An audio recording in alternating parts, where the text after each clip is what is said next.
আসসালামু আলাইকুম রহমতুল্লাহি আবারাকাতু। সম্মানিত ভিউয়ার্স, যে যেখান থেকে বসে আজকের এই ভিডিওটি দেখছেন সবাইকে জানাচ্ছি আন্তরিক মোবারকবাদ এবং শুভেচ্ছা।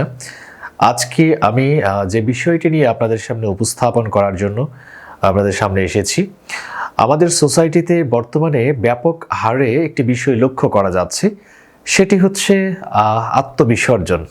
আসলে যদি একটু ভেঙে বলতে যাই, অর্থাৎ বর্তমান সময়ে তরুণীদের মাঝে এই আত্মহনন বা নিজেই নিজেকে শেষ করে দেওয়ার যে প্রবণতা, এটা কিন্তু আমরা ব্যাপক হারে লক্ষ্য করছি। তো মেইনলি আমি রিসেন্ট একটি ঘটনা আপনাদের কাছে শেয়ার করছি। যখন আমাদের বাংলাদেশে যখন পাবলিক পরীক্ষাগুলো হয়, দেখা যায় যে পাবলিক পরীক্ষার রেজাল্টগুলো হওয়ার ফলে যারা ফেল করে তারা কিন্তু এই আত্মহননের পথটাকে তারা বেছে নেয়। পাশাপাশি অনেকেই বিভিন্ন কারণে নিজেই নিজেকে ধ্বংস করে দেওয়ার মতো রাস্তা বা পথ বেছে নেয়। তো এর মেইনলি কয়েকটি কারণ রয়েছে। আমরা যদি সেই কারণগুলো নিয়ে আলোচনা করতে যাই, প্রথমত আমাদের কিছু সোশ্যাল রিজন অর্থাৎ সামাজিক দায়বদ্ধতা থেকে কিছু কারণ কিন্তু উঠে আসে। এর প্রধানত অর্থাৎ সামাজিকভাবে যখন কেউ হেয় প্রতিপন্ন হয় বা সামাজিকভাবে নিজেকে ডেভেলপ করতে পারে না বা নিজের জায়গা থেকে সরে যায়, তো এই কারণগুলোতে কিন্তু অনেকেই আত্মবিসর্জন বা আত্মহরণের মতো কঠিন সিদ্ধান্ত নিতে তারা বাধ্য হয়। এছাড়াও আমাদের সোসাইটিতে বিশেষ করে তরুণী যারা উঠতি বয়সের তরুণীদের মধ্যে আমরা এই আত্মবিসর্জনের প্রবণতা লক্ষ্য করছি। এর মেইন কারণ হিসেবে আমরা যদি দেখি, অনেকেই তথাকথিত রিলেশনশিপ বা অ্যাফেয়ার্সে জড়িয়ে পড়ে। আপনারা জানেন যে আমাদের বর্তমান সোসাইটিতে এই রিলেশনশিপ বা যাকে যেভাবেই ডিফাইন করেন না কেন, বা প্রেম বা ভালোবাসার যে সম্পর্কগুলি তৈরি হয়, এর কোনোটাই কিন্তু সুখময় হয় না। প্রত্যেকটা রিলেশনশিপে দেখবেন সেখানে কোনো না কোনো ইনসাইডেন্ট ঘটেই থাকে। তো আসলে হালাল এবং হারামের মধ্যে যে ব্যাপারটা রয়েছে, আল্লাহ রাব্বুল আলামিন তো প্রত্যেকটা জিনিসকে দুই ভাগে ভাগ করেছেন, একটি হচ্ছে হারাম আর একটি হচ্ছে হালাল। তো অবশ্যই হালালের মধ্যেই আল্লাহ তাআলা মঙ্গল নিহিত রেখেছেন, কল্যাণ নিহিত রেখেছেন। বাট হারাম কোনো কিছুর মধ্যে কখনো কেউ যদি কল্যাণ খুঁজতে যায় বা কখনো মঙ্গল কামনা করে, আসলে সেটা বৃথা আস্ফলন ছাড়া কিছুই নয়। তো যে কথাটি বলছিলাম, আমাদের সোসাইটিতে উঠতি বয়সের এই ইয়াং পিপল যারা, তরুণী যারা, তারা এরকম বিভিন্ন হারাম রিলেশনশিপে জড়িয়ে পড়ে, যার কারণে একটি সময় যখন তাদের মধ্যে দেখা যায় যে মতের অমিল তৈরি হয় বা একজন ছ্যাঁকা খেয়ে যায়, তখন কিন্তু তারা এই আত্মবিসর্জন বা নিজেকে শেষ করে দেওয়ার মতো কঠিন সিদ্ধান্তগুলি নিতে বাধ্য হয়। তো এটা একটা বিষয় রয়েছে। তো এই জায়গাগুলি আমাদেরকে আসলে ফোকাস করতে হবে। আরেকটি সোশ্যাল রিজনের মধ্যে যেটা অন্তর্ভুক্ত আমি মনে করি, অর্থাৎ বৈবাহিক জীবনেও যে মানুষ আত্মহত্যা করে না, বিষয়টি এরকম নয়। অনেক বৈবাহিক লাইফেও অশান্তি বিরাজমান, সেখানেও আমরা লক্ষ্য করি যে মতের অমিল থাকে বা দাম্পত্য জীবনের বিভিন্ন কলহ সৃষ্টি হয়, যার কারণে স্বামী কিংবা স্ত্রী যে কেউ একজন বা অথবা দুজনেই এরকম আত্মবিসর্জনের মতো কঠিন সিদ্ধান্তগুলো তারা নিতে বাধ্য হয়।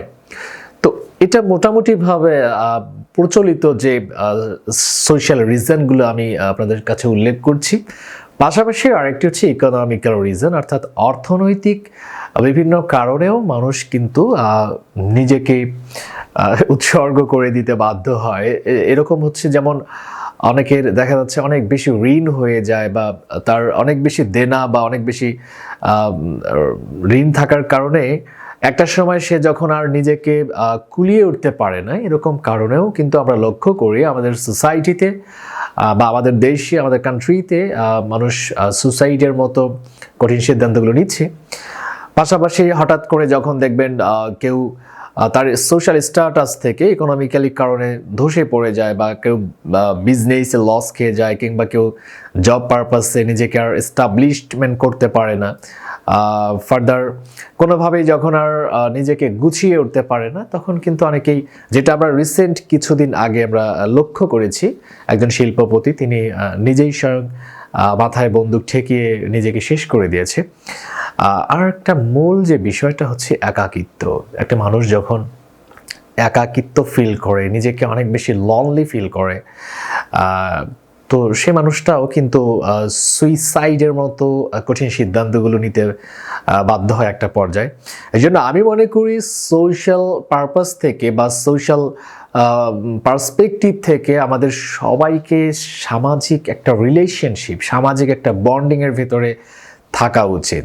যেহেতু আল্লাহ রাব্বুল আলামিন আমাদেরকে যে কথা জানিয়ে দিয়েছেন যে প্রত্যেকটা মানুষকেই আল্লাহ তাআলা দায়িত্ব দিয়ে প্রেরণ করেছেন, কোনো মানুষ কিন্তু দায়িত্বের বাইরে নয়। আল্লাহ তাআলা যখন মানুষকে সৃষ্টি করেন, সৃষ্টির সাথে সাথেই তার মধ্যে একটা দায়িত্ব রয়েছে। একটা শিশু, সে কি দায়িত্ব বা কি রোল প্লে করবে, বা একটা কিশোর, তার রোলটা কি হবে, বা একজন যুবকের রোল কি হবে, এইভাবে প্রত্যেকটা মানুষের স্টেপ বাই স্টেপ কিছু রোল, কিছু রয়েছে, কিছু ভূমিকা রয়েছে যেগুলো সে সমাজকে দেবে। তো এটা হচ্ছে আমাদের সোশ্যাল জায়গা থেকে যে আমাদের দায়বদ্ধতা, রেসপন্সিবিলিটি, সেটা কিন্তু আমাদেরকে ফোকাস করতে হবে। ওকে, তো আর যে কথাটা আজকের এই আলোচনার মধ্য দিয়ে আমি যে মেসেজ বা যে ইনফরমেশন আপনাদের কাছে পৌঁছাতে চাচ্ছি, সেটি হচ্ছে আমাদেরকে সোসাইটির যে বিষয়গুলো রয়েছে এগুলোতে ফোকাস করতে হবে। আমাদের ফ্যামিলি বলেন, আমাদের ছেলে মেয়ে বলেন, বা আমাদের প্যারেন্টস যারা রয়েছে, প্রত্যেকটা মানুষ কিন্তু প্রত্যেকটা মানুষের সাথে connected. Okay, connected to each other. তো এই কানেকশনের জায়গা থেকে আমরা সবার খেয়াল রাখবো, আমরা সবার। আর যে মোস্ট যে বিষয়টা রয়েছে, হাদিস শরীফে বর্ণিত আছে, আত্মীয়তার সম্পর্ক ছিন্নকারী কখনো জান্নাতে প্রবেশ করবে না। অর্থাৎ রেহেমের সম্পর্ক, যাদের সাথে আপনার রক্তের সম্পর্ক রয়েছে, ব্লাড কানেকশন যাদের সঙ্গে আপনার রয়েছে, তাদের সঙ্গে কখনোই সম্পর্ক ছিন্ন করব না। আর আপনার পাশের বন্ধু কিংবা আপনার সন্তান কিংবা আপনার ভাই বা আপনার বোন, তাদের সাথে কথা বলুন, খেয়াল রাখার চেষ্টা করুন তাদের মনে কোনো বিষণ্ণতা রয়েছে কিনা, সে আসলে কি বলতে চাচ্ছে, তাকে জানার চেষ্টা করুন এবং তাকে সঠিক পরামর্শ দিন, সুপরামর্শ দিন, যাতে কেউ এরকম নিজেকে বিসর্জন দেওয়ার মতো কঠিন সিদ্ধান্তগুলো না নেয়। তো ধন্যবাদ, সবাই ভালো থাকবেন, সুস্থ থাকবেন। আল্লাহ হাফেজ। আসসালামু আলাইকুম রহমতুল্লাহ।